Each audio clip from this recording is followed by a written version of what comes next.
Have you ever walked away from your loved one and thought to yourself, why are they still upset? Maybe you just had a conversation with them. Maybe you reassured them. Maybe you spent time loving on them, comforting them, talking softly to them, everything you possibly could to make them feel safe.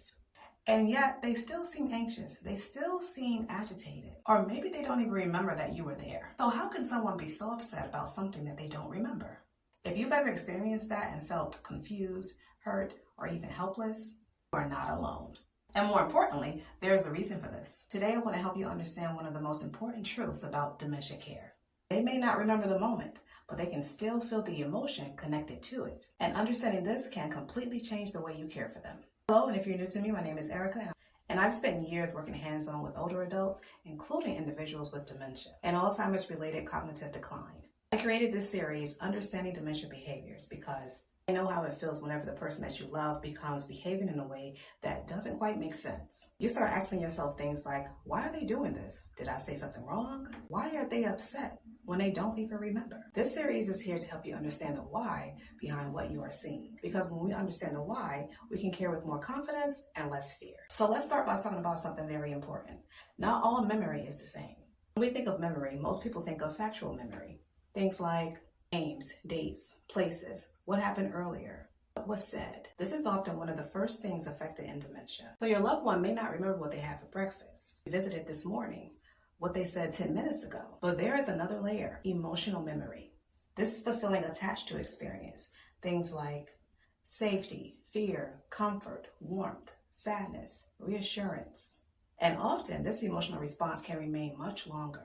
The mind may forget the details. The body and nervous system may still be holding on to the feeling. That means they may not remember the event, but they still feel the emotion. Maybe there was an upsetting moment. Maybe someone corrected them harshly. Maybe there was frustration. Voices got louder, and about an hour later, they may not remember what was said. They still feel unsettled, scared, anxious, confused. Where many caregivers become confused because they think they don't even remember what happened. And that may be true, but the emotional residue may still be there. The body can continue to hold that stress response. This is why tone matters so much. Sometimes it's not even the words, it's the feeling in the room. Let's talk about the beautiful side of this. This works both ways. If you come in calm, smiling, gentle, loving, they may not remember the details of the interaction later, but they may continue to feel peaceful, safe, loved. This is why your presence matters so deeply. Sometimes the goal is not memory.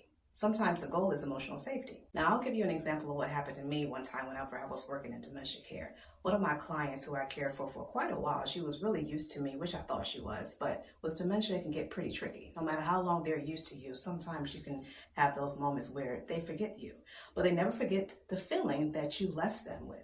So one day I was trying to get her up for a shower, and she was not having it. She was kicking, she was screaming, she even cussed me out. And I was just like, hey, you need to take the shower. You haven't bathed in about 3 days. Now, logic doesn't make sense to a person with dementia, and she wasn't here anyway because she didn't feel like she wanted to take a shower. For whatever reason, she didn't want to be touched, she didn't want to be bothered. So I had to leave the room, compose myself, come back, and say, hey, you know what?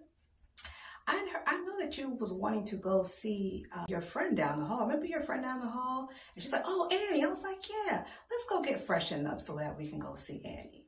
So my change in tone and offering a memory that she might have remembered because she's in a facility with people every day. She might have remembered the connection that she had with Annie and matched with my calm demeanor of asking her to take a shower. And also, I didn't tell her that she needed to take a shower. I didn't make it seem like it was something that she had to do, right? I kind of offered it to her, made it seem like it was a suggestion. And so she felt more calm, and eventually she let me give her a shower. Now, getting back to emotional safety, really, sometimes that is enough because that is so powerful. Now, let's talk about something that I saw often in dementia care settings. The baby dolls, especially with women. There's a strong attachment to doll babies.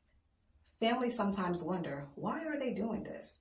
Why whenever you go into a facility where it's an Alzheimer's unit or just, hey, maybe even an assisted living facility, but anytime there's a facility where there's elderly, aging individuals who have some cognitive decline, you may see baby dolls around the facility. And you may even see someone carrying them and nurturing them. Well, here's why. This is one of the most beautiful examples of emotional memory. Even whenever short-term memory fades, long-held emotional roles may still remain accessible. For many women, caregiving, nurturing, and motherhood were deeply rooted parts of their identity. Holding that doll may reconnect them to feelings like nurturing, caring, purpose, familiarity, comfort. A lot of times it soothes anxiety and helps with agitation. Sometimes it provides a sense of meaning. This is not random. This is emotional connection. Now, I need caregivers to hear this part. Sometimes it does not matter how kind, loving, and patient you are. They may still be agitated. Sometimes the disease process itself is driving the distress. Possible reasons of this could include sundowning, pain, physical discomfort, confusion, hunger, overstimulation. That is not a reflection of your love.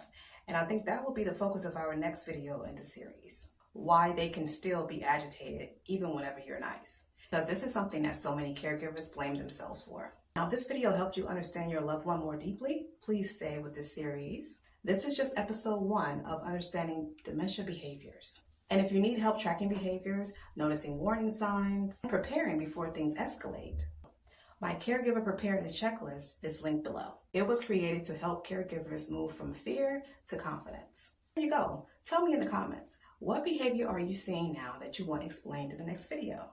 Because it may become the next topic in this series. Thank you so much for watching. Talk to you soon. Bye.